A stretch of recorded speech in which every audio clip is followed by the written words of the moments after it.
নমস্কার,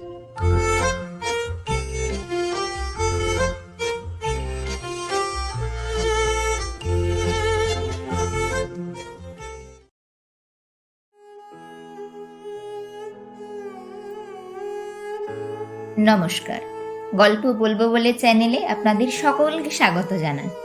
আশা করছি সকলে ভালো আছেন, সুস্থ আছেন। আর আপনাদের ভালোবাসা ও শুভকামনায় আমরাও সকলে ভালো আছি।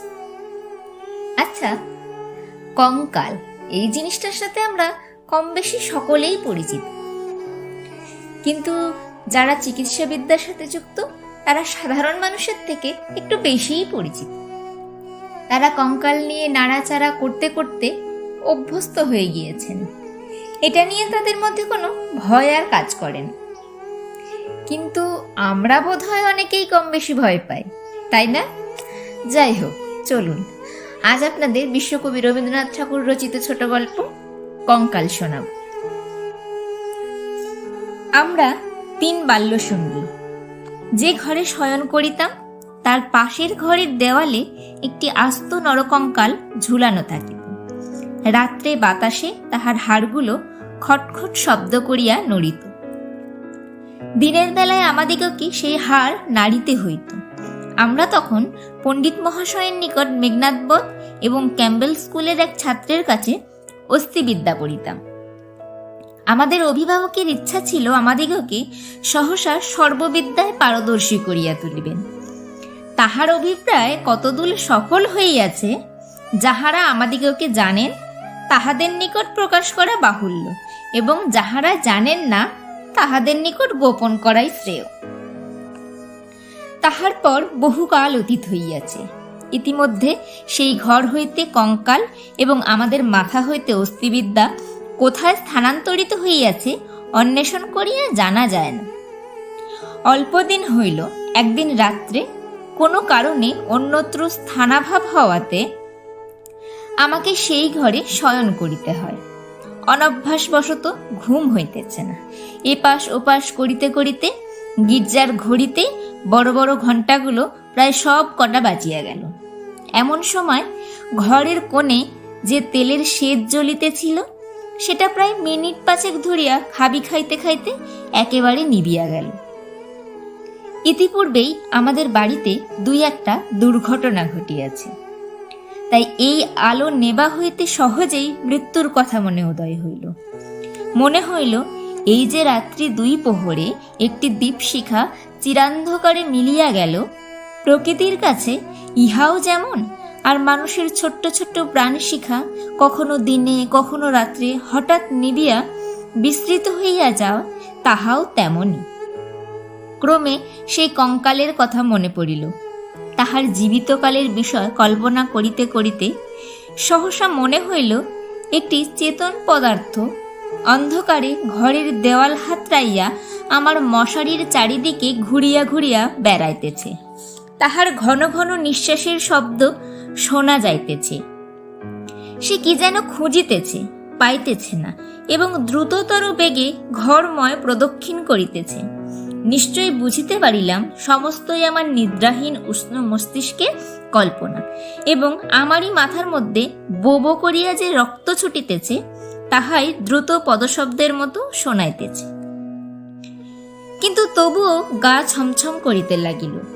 জোর করিয়া এই অকারণ ভয় ভাঙিবার জন্য বলিয়া উঠিলাম, কেও? পদশব্দ আমার মশারির কাছে আসিয়া থামিয়া গেল, এবং একটা উত্তর শুনিতে পাইলাম, আমি। আমার সেই কঙ্কালটা কোথায় গেছে তাই খুঁজিতে আসিয়াছি। আমি ভাবলাম নিজের কাল্পনিক সৃষ্টির কাছে ভয় দেখানো কিছু নয়। পাশবালিশটা সবলে আঁকড়াইয়া ধরিয়া চিরপরিচিতের মতো অতি সহজ সুরে বলিলাম, এই দুপুর রাত্রে বেশ কাজটি বাহির করিয়াছ, তা সে কঙ্কাল এখন তোমার আর আবশ্যক? অন্ধকারে মশারির অত্যন্ত নিকট হইতে উত্তর আসিল, বলো কি? আমার বুকের হাড় যে তাহারই মধ্যে ছিল, আমার 26 বৎসরের যৌবন যে তাহার চারিদিকে বিকশিত হইয়াছিল, একবার দেখিতে ইচ্ছা করে না? আমি তৎক্ষণাৎ বলিলাম, হ্যাঁ, কথাটা সঙ্গত বটে। তা তুমি সন্ধান করোগে যাও, আমি একটু ঘুমাইবার চেষ্টা করি। সে বলিল, তুমি একলা আছো বুঝি? তবে একটু বসি, একটু গল্প করা যাক। ৩৫ বৎসর পূর্বে আমিও মানুষের কাছে বসিয়া মানুষের সঙ্গে গল্প করিতাম। এই ৩৫টা বৎসর আমি কেবল শ্মশানের বাতাসে হু হু শব্দ করিয়া বেড়াইয়াছি। আজ তোমার কাছে বসিয়া আর একবার মানুষের মতো গল্প করি। অনুভব করিলাম আমার মশারির কাছে কে বসিল। নিরুপায় দেখিয়া আমি বেশ একটু উৎসাহের সহিত বলিলাম, সেই ভালো, যাহাতে মন বেশ প্রফুল্ল হইয়া ওঠে এমন একটা কিছু গল্প বল। সে বলিল, সবচেয়ে মজার কথা যদি শুনতে চাও তো আমার জীবনের কথা বলি। গির্জার ঘড়িতে ঢং ঢং করিয়া 2টো বাজিল। যখন মানুষ ছিলাম এবং ছোট ছিলাম তখন এক ব্যক্তিকে জমের মতো ভয় করিতাম। তিনি আমার স্বামী। মাছকে বড়শি দিয়া ধরিলে তাহার যেমন মনে হয়, আমারও সেই রূপ মনে হইত। অর্থাৎ কোনো এক সম্পূর্ণ অপরিচিত জীব যেন বড়শিতে গাঁথিয়া আমাকে আমার স্নিগ্ধ গভীর জন্ম জলাশয় হইতে টান মারিয়া ছিনিয়া লইয়া যাইতেছে। কিছুতেই তাহার হাত হইতে পরিত্রাণ নাই। বিবাহের 2 মাস পরেই আমার স্বামীর মৃত্যু হল এবং আমার আত্মীয় স্বজনেরা আমার হইয়া অনেক বিলাপ পরিতাপ করিলেন। আমার শ্বশুর অনেকগুলি লক্ষণ মিলাইয়া দেখিয়া শাশুড়িকে কহিলেন, শাস্ত্রে যাহাকে 20 কন্যা, এ মেয়েটি তাই। সে কথা আমার স্পষ্ট মনেতে আছে। শুনিতেছ? কেমন লাগিতেছে? আমি বললাম, বেশ, গল্পের আরম্ভটি বেশ মজার। তবে শোনো। আনন্দে বাপের বাড়ি ফিরিয়া আসিলাম। ক্রমে বয়স বাড়িতে লাগিল। লোকে আমার কাছে লুকাইতে চেষ্টা করিত, কিন্তু আমি নিজে বেশ জানিতাম আমার মতো রূপসী এমন যেখানে সেখানে পাওয়া যায় না। তোমার কি মনে হয়? খুব সম্ভব, কিন্তু আমি তোমাকে কখনো দেখি নাই। দেখো নাই কেন? আমার সেই কঙ্কাল। হি হি হি হি, আমি ঠাট্টা করিতেছি। তোমার কাছে কি করিয়া প্রমাণ করিব যে সেই 2টো শূন্য চক্ষু কোটরের মধ্যে বড় বড় টানা 2টি কালো চোখ ছিল এবং রাঙা ঠোঁটের উপরে যে মৃদু হাসিটুকু মাখানো ছিল, এখনকার অনাবৃত দন্তসার বিকট হাস্যের সঙ্গে তার কোনো তুলনাই হয় না। এবং সেই কয়খানা দীর্ঘ শুষ্ক অস্থিখণ্ডের উপর এত লালিত্য, এত লাবণ্য, যৌবনের এত কঠিন কোমল নিটোল পরিপূর্ণতা প্রতিদিন প্রস্ফুটিত হইয়া উঠিতেছিল। তোমাকে তাহা বলিতে গেলে হাসি পায় এবং রাগও ধরে। আমার সেই শরীর হইতে যে অস্থিবিদ্যা শেখা যাইতে পারে তাহা তখনকার বড় বড় ডাক্তারেরাও বিশ্বাস করিত না। আমি জানি একজন ডাক্তার তাহার কোনো বিশেষ বন্ধুর কাছে আমাকে কনক চাপা বলিয়াছিলেন। তাহার অর্থ এই, পৃথিবীর আর সকল মনুষ্যই অস্থিবিদ্যা এবং শরীরতত্ত্বের দৃষ্টান্তস্থল ছিল, কেবল আমি সৌন্দর্যরূপী ফুলের মতো ছিলাম। কনক চাপার মধ্যে কি একটা কঙ্কাল আছে? আমি যখন চলিতাম তখন আপনি বুঝিতে পারিতাম যে একখণ্ড হীরা নাড়াইলে তাহার চারিদিক হইতে যেমন আলো ঝকমক করিয়া ওঠে, আমার দেহের প্রত্যেক গতিতে তেমনি সৌন্দর্যের দিক থেকে যেমন আলো ঝকমক করিয়া ওঠে, তেমনি সৌন্দর্যের ভঙ্গি নানা স্বাভাবিক হিল্লোলে চারিদিকে ভাঙিয়া পড়িত। আমি মাঝে মাঝে অনেকক্ষণ ধরিয়া নিজের হাত দুখানি নিজে দেখিতাম। পৃথিবীর সমস্ত উদ্ধত পৌরুষের মুখে রাস লাগাইয়া মধুরভাবে বাগাইয়া ধরিতে পারে এমন 2খানি হাত। সুভদ্রা যখন অর্জুনকে লইয়া দৃপ্ত ভঙ্গিতে আপনার বিজয়রথ বিস্মিত 3 লোকের মধ্যে দিয়ে চালাইয়া লইয়া গিয়াছিলেন, তাহার বোধ করি এইরূপ 2খানি অস্থূল সুডল বাহু, আরক্ত করতল এবং লাবণ্য শিখার মতো অঙ্গুলি ছিল। কিন্তু আমার সেই নির্লজ্জ নিরাবরণ নিরাভরণ চিরবৃদ্ধ কঙ্কাল তোমার কাছে আমার নামে মিথ্যা সাক্ষ্য দিয়েছে। আমি তখন নিরুপায় নিরুত্তর ছিলাম। এই জন্য পৃথিবীর সবচেয়ে তোমার উপর আমার বেশি রাগ। ইচ্ছা করে আমার সেই 16 বৎসরের জীবন্ত যৌবনতাপে উত্তপ্ত আরক্তিম রূপখানি একবার তোমার চোখের সামনে দাঁড় করায়, বহুকালের মতো তোমার 2 চক্ষে নিদ্রা ছুটাইয়া দিক, তোমার অস্থিবিদ্যাকে অস্থির করিয়া দেশ ছাড়া করি। আমি বলিলাম, তোমার গা যদি থাকিত তো গা ছুঁইয়া বলিতাম, সে বিদ্যার লেশমাত্র আমার মাথায় নাই। আর তোমার সেই ভুবনমোহন পূর্ণ যৌবনের রূপ রজনীর অন্ধকার পটের উপরে জাজল্যমান হইয়া ফুটিয়া উঠিয়াছে, আর অধিক বলিতে হইবে না। আমার কেহ সঙ্গিনী ছিল না। দাদা প্রতিজ্ঞা করিয়াছিলেন বিবাহ করিবেন না। অন্তঃপুরে আমি একা, বাগানের গাছতলায় আমি একা বসিয়া ভাবিতাম, সমস্ত পৃথিবী আমাকে ভালোবাসিতেছে, সমস্ত তারা আমাকে নিরীক্ষণ করিতেছে। বাতাস ছল করিয়া বারবার দীর্ঘ নিঃশ্বাসে পাশ দিয়া চলিয়া যাইতেছে, এবং তৃণাসনে পা দুটি মেলিয়া বসিয়া আছি। তাহার যদি চেতনা থাকিত তবে সে পুনর্বার অচেতন হইয়া যাইত। পৃথিবীর সমস্ত যুবা পুরুষ ওই তৃণপুঞ্জরূপে দল বাঁধিয়া নিস্তব্ধে আমার চরণবর্তী হইয়া দাঁড়াইয়াছে, এইরূপ আমি কল্পনা করিতাম। হৃদয়ে অকারণে কেমন বেদনা অনুভব হইত। দাদার বন্ধু শশীশেখর যখন মেডিকেল কলেজ হইতে পাশ হইয়া আসিলেন, তখন তিনি আমাদের বাড়ির ডাক্তার হইলেন। আমি তাহাকে পূর্বে আড়াল হইতে অনেকবার দেখিয়াছি। দাদা অত্যন্ত অদ্ভুত লোক ছিলেন। পৃথিবীটাকে যেন ভালো করিয়া চোখ মেলিয়া দেখিতেন না।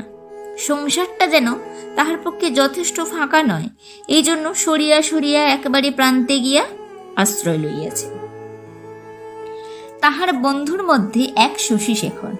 এই জন্য বাহিরের যুবকদের মধ্যে আমি এই শশীশেখরকেই সর্বদা দেখিতাম। যখন আমি সন্ধ্যাকালে পুষ্প তরুতলে সাম্রাজ্ঞীর আসন গ্রহণ করিতাম এবং পৃথিবীর সমস্ত পুরুষ জাতি শশীশেখর মূর্তি ধরিয়া আমার চরণাগত হইত। শুনিতেছ, কি মনে হইতেছে? আমি সনিশ্বাসে বলিলাম, মনে হইতেছে শশীশেখর হইয়া জন্মিলে বেশ হইত। আগে সবটা শোনো। একদিন বাদলার দিন আমার জ্বর হইয়াছে। ডাক্তার দেখিতে আসিয়াছেন। সেই প্রথম দেখা। আমি জানালার দিকে মুখ করিয়াছিলাম। সন্ধ্যার লাল আভাটা পড়িয়া রুগ্ন মুখের বিবর্ণতা যাহাতে দূর হয়। ডাক্তার যখন ঘরে ঢুকিয়া আমার মুখের দিকে একবার চাহিলেন, তখন আমি মনে মনে ডাক্তার হইয়া কল্পনায় নিজের মুখের দিকে চাহিলাম। সেই সন্ধ্যালোকে কোমল বালিশের উপরে একটা ঈষৎক্লিষ্ট কুসুম পেলব মুখ, অসংযমিত চূর্ণ কন্তল ললাটের উপর আসিয়া পড়িয়াছে, এবং লজ্জায় অনিয়মিত বড় বড় চোখের পল্লব কপালের উপর ছায়া বিস্তার করিয়াছে।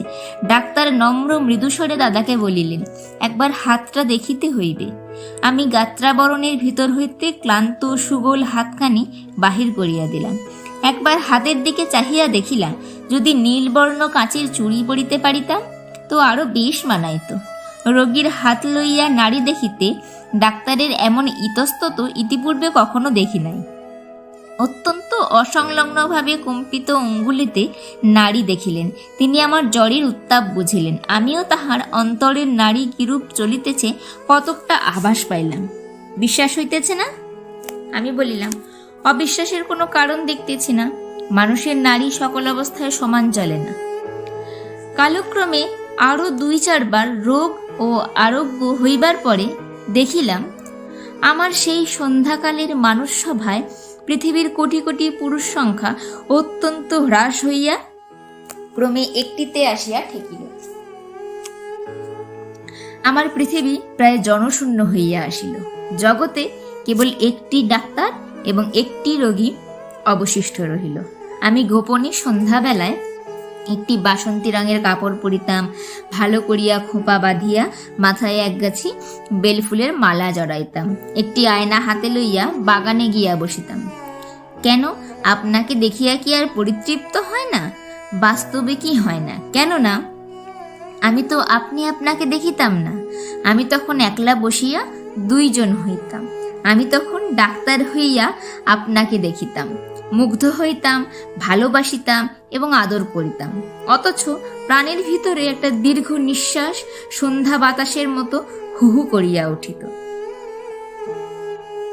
সেই হইতে আমি আর একলা ছিলাম না। যখন চলিতাম, নত নেত্রে চাহিয়া দেখিতাম পায়ের অঙ্গুলিগুলি পৃথিবীর উপরে কেমন করিয়া পড়িতেছে, এবং ভাবিতাম এই পদক্ষেপ আমাদের নতুন পরীক্ষাতীর্ণ ডাক্তারের কেমন লাগে। মধ্যাহ্নে জানলার বাহিরে ঝাঁঝা করিত। কোথাও সারা শব্দ নাই, মাঝে মাঝে এক একটা চিল অতি দূরে আকাশে শব্দ করিয়া উড়িয়া যাইত, এবং আমাদের উদ্যান প্রাচীরের বাহিরে খেলনাওয়ালা সুর করিয়া চাই খেলনা চাই, চুড়ি চাই করিয়া ডাকিয়া যাইত। আমি একখানে ধপধপে সাদা চাদর পাতিয়া নিজের হাতে বিছানা করিয়া শয়ন করিত। একখানি অনাবৃত বাহু কোমল বিছানার উপরে যেন অনাদরে মেলিয়া দিয়া ভাবিতাম, এই হাতখানি এমনি ভঙ্গিতে কে যেন দেখিতে পাইল, কে জানি দুইখানি হাত দিয়া তুলিয়া লইল, কে যেন ইহার আরক্ত করতলের উপর একটি চুম্বন রাখিয়া দিয়া আবার ধীরে ধীরে ফিরিয়া যাইতেছে। মনে করো এখানেই গল্পটা যদি শেষ হয় তাহলে কেমন হয়? আমি বলিলাম, মন্দ হয় না, একটু অসম্পূর্ণ থাকে বটে, কিন্তু সেইটুকু আপন মনে পূরণ করিয়া লইতে বাকি রাতটুকু বেশ কাটিয়া যায়। কিন্তু তাহা হইলে গল্পটি যে বড় গম্ভীর হইয়া পড়ে, ইহার উপহাসটুকু থাকে কোথায়? ইহার ভিতরকার কঙ্কালটা তাহার সমস্ত দাঁতকটি মেলিয়া দেখা দেয় কই? তারপর শোনো, একটুখানি পসার হইতেই আমাদের বাড়ির একতলায় ডাক্তার তাহার ডাক্তারখানা খুলিলেন। তখন আমি তাহাকে মাঝে মাঝে হাসিতে হাসিতে ঔষধের কথা, বিষের কথা, কি করিলে মানুষ সহজে মরে, এই সকল কথা জিজ্ঞাসা করিতাম। ডাক্তারির কথায় ডাক্তারের মুখ খুলিয়া যাইত। শুনিয়া শুনিয়া মৃত্যু যেন পরিচিত ঘরের লোকের মতো হইয়া গেল। ভালোবাসা এবং মরণ কেবল এই দুটোকেই পৃথিবীময় দেখিলাম। আমার গল্পের প্রায় শেষ হইয়া আসিছে, আর বড় বাকি নাই। আমি মৃদুস্বরে বলিলাম, রাত্রিও প্রায় শেষ হইয়া আসিল। কিছুদিন হইতে দেখলাম ডাক্তারবাবু বড় অন্যমনস্ক এবং আমার কাছে যেন ভারী অপ্রতিভ। একদিন দেখিলাম তিনি কিছু বেশি রকমের সাজসজ্জা করিয়া দাদার কাছে তাহার জুড়ি ধার লইলেন, রাত্রে কোথায় যাইবেন। আমি আর থাকিতে পারিলাম না, দাদার কাছে গিয়া নানা কথার পর জিজ্ঞাসা করিলাম, হ্যাঁ দাদা, ডাক্তারবাবু আর জুড়ি লইয়া কোথায় যাইতেছেন? সংক্ষেপে দাদা বলিলেন, মরিতে। আমি বলিলাম, না, সত্য করিয়া বলো না। তিনি পূর্বাপেক্ষা কিঞ্চিত খোলস করিয়া বলিলেন, বিবাহ করিতে। আমি বলিলাম, সত্য নাকি? বলিয়া অনেক হাসিতে লাগিলাম। অল্প অল্পে শুনিলাম এই বিবাহে ডাক্তার 12,000 টাকা পাইবে। কিন্তু আমার কাছে এ সংবাদ গোপন করিয়া আমাকে অপমান করিবার তাৎপর্য কি বুঝিলাম না। আমি কি তাহার হাতে পায়ে ধরিয়া বলিয়াছিলাম যে এমন কাজ করিলে আমি বুক ফাটিয়া মরিব? পুরুষদের বিশ্বাস করবার জো নেই। পৃথিবীতে আমি একটি মাত্র পুরুষ দেখিয়াছি এবং এক মুহূর্তে সমস্ত জ্ঞান লাভ করিয়াছি। ডাক্তার রোগী দেখিয়া সন্ধ্যার পূর্বে ঘরে আসিল। আমি প্রচুর পরিমাণে হাসিতে হাসিতে বলিলাম, কি ডাক্তার মশাই, আজ নাকি আপনার বিবাহ? আমার প্রফুল্লতা দেখিয়া ডাক্তার যে কেবল অপ্রতিভ হইলেন তাহা নহে, ভারী বিমর্ষ হইয়া গেলেন। জিজ্ঞাসা করিলাম, বাজনা বাদ্য কিছু নাই যে? শুনিয়া তিনি ঈষৎ একটু নিঃশ্বাস ফেলিয়া বলিলেন, বিবাহ ব্যাপারটা কি এতই আনন্দের? শুনিয়া আমি হাসিয়া অস্থির হইয়া গেলাম। এমন কথাও তো কখনো শুনি নাই। আমি বললাম, সে হইবে না, বাজনা চাই, আলো চাই। দাদাকে এমনই ব্যস্ত করিয়া তুলিলাম যে দাদা তখন রীতিমতো উৎসবের আয়োজনে প্রবৃত্ত হইলেন। আমি কেবলই গল্প করিতে লাগিলাম। বধূ ঘরে আসিলে কি হইবে, কি করিব জিজ্ঞাসা করিলাম। আচ্ছা ডাক্তার মহাশয়, তখনও কি আপনি রোগীর নাড়ি টিপিয়া বেড়াইবেন? হি হি হি হি। যদি মানুষের বিশেষত পুরুষের মনটা দৃষ্টিগোচর নয়, তবুও আমি শপথ করিয়া বলিতে পারি, কথাগুলো ডাক্তারের বুকে ছেলের মতো বাজিতেছিল। অনেক রাত্রে লগ্ন। সন্ধ্যাবেলায় ডাক্তার ছাতের উপর বসিয়া দাদার সহিত 2-1 পাত্র মদ খাইতেছিলেন। দুইজনেরই এই অভ্যাসটুকু ছিল। ক্রমে আকাশে চাঁদ উঠিল। আমি হাসিতে হাসিতে আসিয়া বলিলাম, ডাক্তার মশাই ভুলিয়া গেলেন নাকি যাত্রার যে সময় হইয়াছে? এইখানে একটা সামান্য কথা বলা আবশ্যক। ইতিমধ্যে আমি গোপনে ডাক্তারখানায় গিয়া খানিকটা গুঁড়ো সংগ্রহ করিয়া আনিয়াছিলাম। সেই গুঁড়ার কিয়দংশ সুবিধা মতো অলক্ষিতে ডাক্তারের গ্লাসে মিশাইয়া দিয়াছিলাম। কোন গুঁড়া খাইলে মানুষ মরে ডাক্তারের কাছে শিখিয়াছিলাম। ডাক্তার এক চুমুকে গ্লাসটি শেষ করিয়া কিঞ্চিত আর্দ্র গদগদ কণ্ঠে আমার মুখের দিকে মর্মান্তিক দৃষ্টিপাত করিয়া বলিলেন, তবে চলিলাম। বাঁশি বাজিতে লাগিল। আমি একটি বারাণসী শাড়ি পরিলাম, যতগুলি গহনা সিন্ধুকে তোলা ছিল সবগুলি বাহির করিয়া পড়িলাম, সিঁথিতে বড় করিয়া সিঁদুর দিলাম, আমার সেই বকুলতলায় বিছানা পাতিলাম। বড় সুন্দর রাত্রি, ফুটফুটে জ্যোৎস্না সুপ্ত জগতের ক্লান্তি হরণ করিয়া দক্ষিণে বাতাস বহিতেছে, জুঁই আর বেলফুলের গন্ধে সমস্ত বাগান আমোদ করিয়াছে। বাঁশির শব্দ যখন ক্রমেই দূরে চলিয়া গেল, জ্যোৎস্না যখন অন্ধকার হইয়া আসিতে লাগিল, এই তরুপল্লব এবং আকাশ আজন্ম কালের ঘর দুয়ার লইয়া পৃথিবী যখন আমার চারিদিক হইতে মায়ার মতো মিলাইয়া যাইতে লাগিল, তখন আমি নেত্র নিমিলিন করিয়া হাসিলাম।